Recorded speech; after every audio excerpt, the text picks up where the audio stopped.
Peggy 18. In this playthrough, we try a more direct approach of the Golden Cat mission. Co-creative directors Harvey Smith and Raphael Colantonio are here to walk you through it. Okay, so this time the player has done a different sequence leading through the streets leading up to the Golden Cat, and it has come in through the rooftops. So a lot of vertical movement in the game, a lot of mobility. In the previous area, you can get dropped off in the river, and you're here to kill Custis and Morgan Pendleton, and therefore there are several different ways to enter the Golden Cat area. In this playthrough, we're going to do very brutally.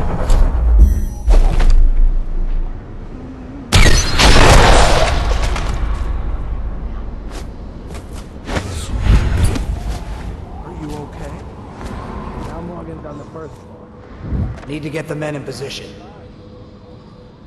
The Ivory Room. All I can tell you is it's very heavily soundproofed. I'll leave the rest to your imagination. Custis is easier to know. Some night you just... Why would anyone pay for that? Rats, plague, elixir, bunch of crap. Huh?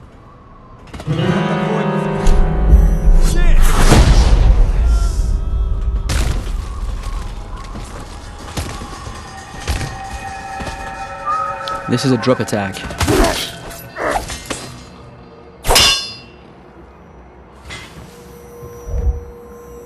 Talk to that nice girl again. The one I told you about. But you're at the Golden Cat, right? Yeah.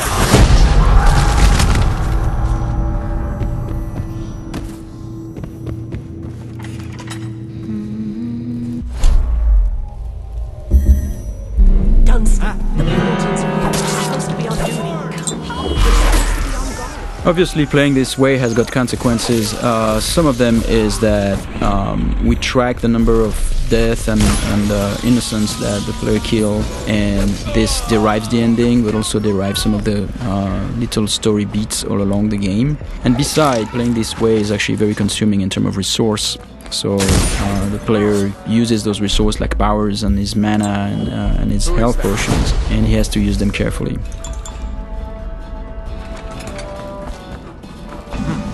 Might be worth checking out.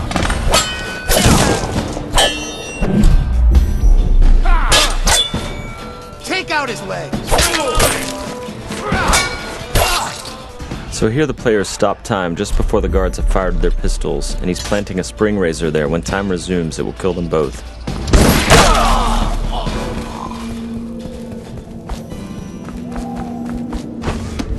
Find the outside!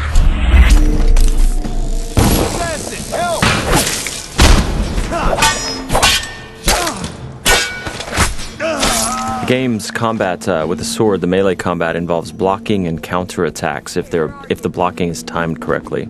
I hear you.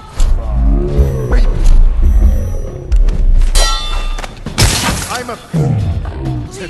I'll have you whipped and put to work in the...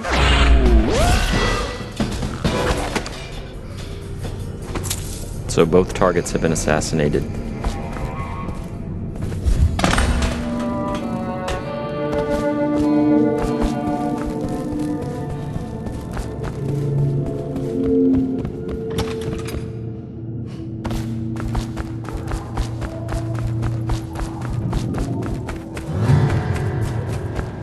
Huh?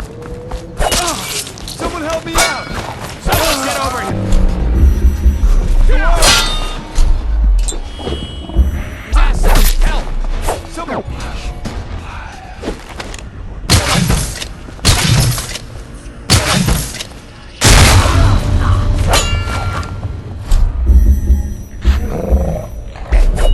The player's summoning rats. Once the rats are in the world, they're like little AIs. So sometimes the guards win, sometimes the rats win. And here the player has possessed one of his own rats and is now getting away.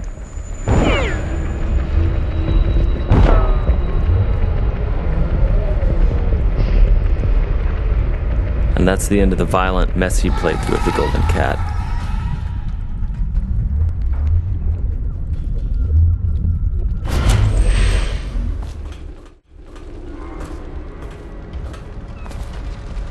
So this is a very different area. The previous area with posh and pretty, this is like desolated, abandoned. This is actually the area where there are weepers. It's called the flooded district. And there are those tall boys here that are preventing the weepers. The weepers are the plague-infected people. Those tall boys, their jobs is to prevent them from accessing the rich area. So they will shoot at the weepers and they will shoot at anything that tries to get through, including the player.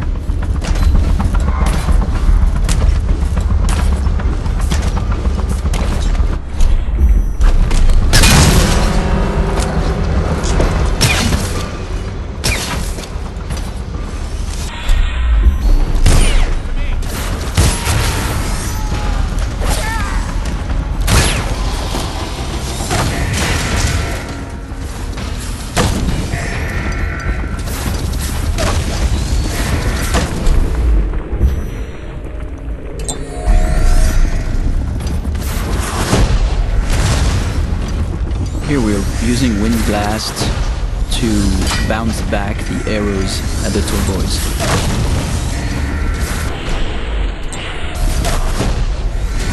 Using wind blast to knock the tall boys' phosphorescent arrows back at them is another combination of game mechanics that we did not plan for, but players found it quite fun. So we made some small changes to help support it.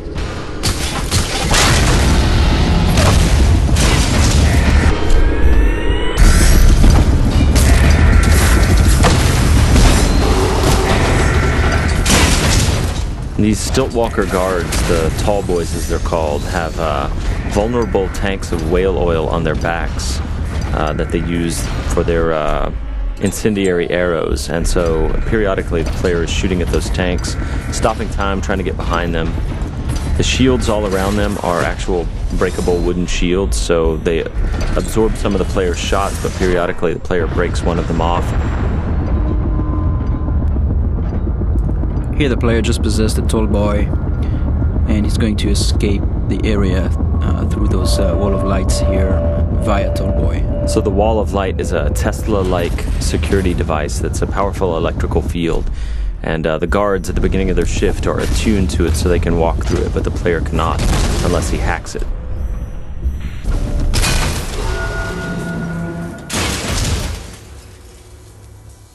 Thank you for watching. For an alternate approach, check out youtube.com/Dishonored or Dishonored.com.